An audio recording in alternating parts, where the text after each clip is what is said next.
فاطمہ بنت منذر نے خبر دی، ان سے اسماء بنت ابی بکر رضی اللہ عنہا نے، انہوں نے کہا کہ میں عائشہ رضی اللہ عنہا کے پاس گئی، لوگ نماز پڑھ رہے تھے۔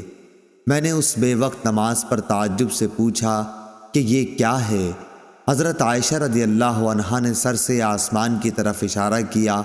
میں نے پوچھا کیا کوئی نشانی ہے؟ انہوں نے سر کے اشارے سے ہاں کہا، کیونکہ سورج گہن ہو گیا تھا۔ اسماء نے کہا کہ نبی کریم صلی اللہ علیہ وسلم دیر تک نماز پڑھتے رہے، یہاں تک کہ مجھ کو غشی آنے لگی۔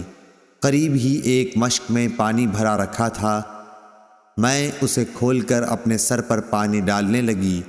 پھر جب سورج صاف ہو گیا تو رسول اللہ صلی اللہ علیہ وسلم نے نماز ختم کر دی۔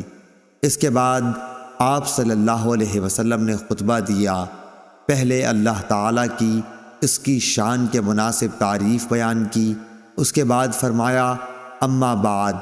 اتنا فرمانا تھا کہ کچھ انصاری عورتیں شور کرنے لگیں، اس لیے میں ان کی طرف بڑھی کہ انہیں چپ کراؤں تاکہ رسول اللہ صلی اللہ علیہ وسلم کی بات اچھی طرح سن سکوں، مگر میں آپ کا کلام نہ سن سکی۔ تو پوچھا کہ رسول اللہ صلی اللہ علیہ وسلم نے کیا فرمایا؟ انہوں نے بتایا کہ آپ نے فرمایا کہ بہت سی چیزیں جو میں نے اس سے پہلے نہیں دیکھی تھیں، آج اپنی اس جگہ سے میں نے انہیں دیکھ لیا، یہاں تک کہ جنت اور دوزخ تک میں نے آج دیکھی۔ مجھے وحی کے ذریعے یہ بھی بتایا گیا کہ قبروں میں تمہاری ایسی آزمائش ہوگی جیسے کان دجال کے سامنے یا اس کے قریب قریب۔ تم میں سے ہر ایک کے پاس فرشتہ آئے گا اور پوچھے گا کہ تو اس شخص کے بارے میں کیا اعتقاد رکھتا تھا، مومن یا یہ کہا کہ یقین والا؟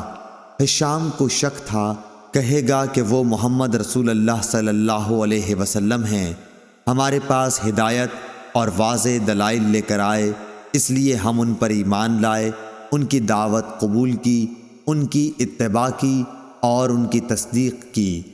اب اس سے کہا جائے گا کہ تو صالح ہے، آرام سے سو جا، ہم پہلے ہی جانتے تھے کہ تیرا ان پر ایمان ہے۔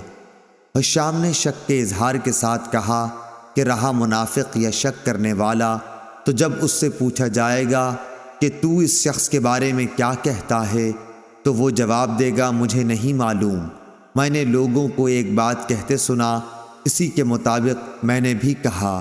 ہشام نے بیان کیا کہ فاطمہ بنت منذر نے جو کچھ کہا تھا میں نے وہ سب یاد رکھا، لیکن انہوں نے قبر میں منافقوں پر سخت عذاب کے بارے میں جو کچھ کہا وہ مجھے یاد نہیں رہا۔ صحیح بخاری حدیث نمبر 922۔